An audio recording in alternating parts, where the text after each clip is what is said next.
Ipatuma na sa Commission on Elections sa Tibok Nasod ang gun ban sugod Enero 12, 2025 dungan sa pagsugod sa election period alang sa 2025 midterm elections karong bulan sa Mayo. Busa karon pa lamang nagpasida na ang kapulisan nga magpahigay og checkpoint operations sa mga strategic areas aron masiguro ang hugot nga pagpatuman sa gun ban. Niadtong 2022 election nakatala ang Davao Region og 180 ka mga violator sa gun ban. Siyempre, naato ang border control points na checkpoint para to make sure pod na safe pod sila pagsulod dire.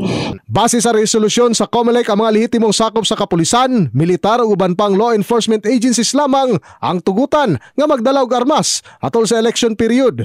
Dili sakop sa exemptions din kinahanglan nga makakuha og certificate of authority gikan sa COMELEC Committee on Ban on Firearms and Security Concerns aron mahatagan og permit. So, pag mag-start ang election period, start na pod ang katong prohibition on the transfer detail of government employees.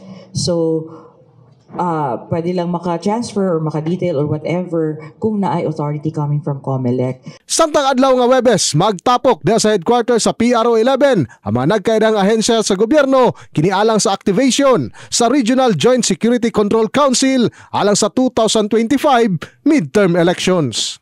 In the heart of changing lives, ako si Brigada Julius Pacot, alang sa 93.1 Brigada News FM Davao, The Music and News Authority.